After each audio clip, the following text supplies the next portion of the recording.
अथ अष्टमोऽध्यायः।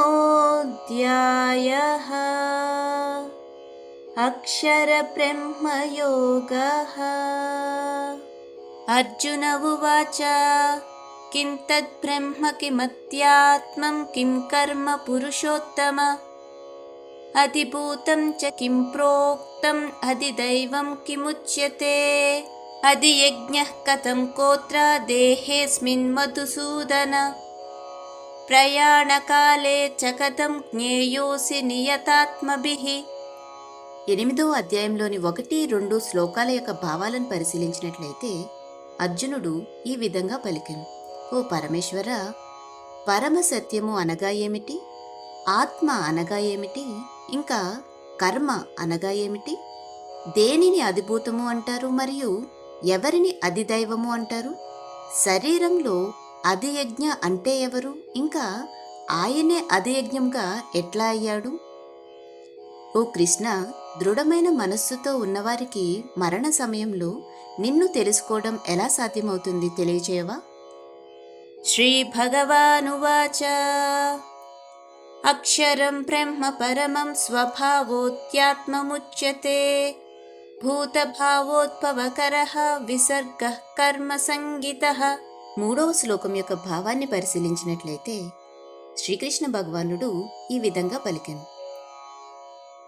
సర్వోన్నతమైన నాశనం లేని తత్వమునే పరమ సత్యము అంటారు అర్జున. వ్యక్తి యొక్క ఆత్మతత్వమునే ఆధ్యాత్మ అంటారు. ప్రాణుల భౌతిక తత్వమునకు మరియు వాటి అభివృద్ధికి సంబంధించిన పనులనే కర్మ లేదా ఫలాపేక్షతో ఉన్న చర్యలు అంటారు అర్జున. అధిభూతం క్షరో భావః పురుషశ్చాదిదైవతం అధియజ్ఞోహమేవాత్ర దేహే దేహభృతాం వర. 4వ శ్లోకం యొక్క భావాన్ని పరిశీలించినట్లయితే ఓ అర్జున, నిరంతరం మారుతూనే ఉండే ఈ భౌతిక సృష్టినే అధిభూత అంటారు. సృష్టిలో దేవతలు అధిపతిగా ఉండే భగవంతుని విశ్వరూపమునే అధిదైవము అంటారు. సర్వభూతముల హృదయములలో నివసించే నేనే అధియజ్ఞము అంటే సమస్త యజ్ఞములకు ప్రభువు అని పిలువబడతాను అర్జున. అంతకాలే చ మామేవా స్మరన్ ముక్త్వా కలేవరం యః ప్రయాతి సమద్భావం యాతి నాస్త్యత్ర సంశయః.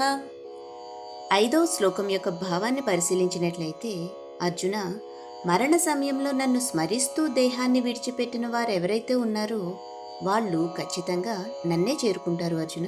ఈ విషయంలో ఎలాంటి సందేహం కూడా లేదు. యం యం వాపి స్మరన్ భావం త్యజత్యంతే కలేవరం తం తమేవైతి కౌంతేయ సదా తద్భావ భావితః.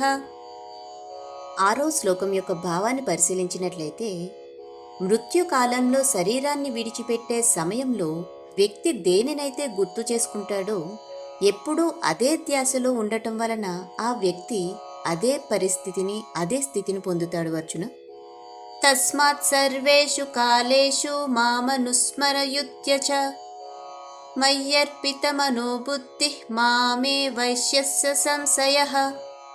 7వ శ్లోకం యొక్క భావాన్ని పరిశీలించినట్లయితే సర్వకాలములయందు నన్ను స్మరిస్తూనే ఉండు అర్జున. ఇంకా నీ కర్తవ్యమైన యుద్ధమును కూడా చేయవలసి ఉంటుంది. నీ యొక్క మనస్సు బుద్ధి నా శరణాగతి చేసి సమర్పించినచో నీవు తప్పకుండా నన్నే పొందుతావు అర్జున. ఈ విషయంలో కూడా ఎటువంటి సందేహము లేదు. అభ్యాసయోగయుక్తేన చేతసా నాన్యగామినా పరమం పురుషం దివ్యం యాతి పాదానుచింతయన్. 8వ శ్లోకం యొక్క భావాన్ని పరిశీలించినట్లయితే ఓ అర్జున, నిరంతరం మనస్సుని ఎటూ పోనివ్వకుండా పరమేశ్వరుడైన నన్ను స్మరించుటయందే నిమగ్నం చేస్తే నీవు తప్పకుండా నన్ను పొందగలుగుతావు అర్జున.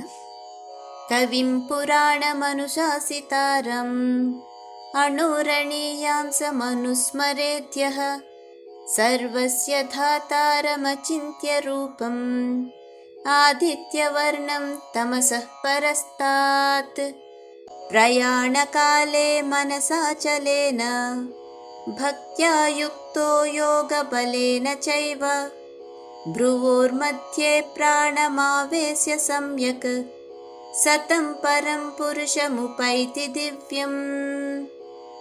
9-10 శ్లోకాల యొక్క భావాలను పరిశీలించినట్లయితే, భగవంతుడు సర్వజ్ఞుడు, అత్యంత ప్రాచీనుడు, అందరినీ శాసించేవాడు, సూక్ష్మము కంటే సూక్ష్మమైనవాడు, అన్నిటికీ ఆధారమైనవాడు, ఊహకందని దివ్య స్వరూపం కలవాడు. ఆయన సూర్యుడు కంటే తేజవంతుడు, ఇంకా సమస్త అజ్ఞానపు చీకట్లకి అతీతుడు. అర్జున, ఎవరైతే మరణ సమయంలో యోగాభ్యాసం చేత లభించిన అచంచలమైన మనస్సుతో ప్రాణములను కనుబొమ్మల మధ్య నిలిపి నిశ్చలంగా దివ్యమంగళ భగవంతుని అత్యంత భక్తితో స్మరిస్తారో వారు ఖచ్చితంగా ఆయనను పొందుతారు. అర్జున,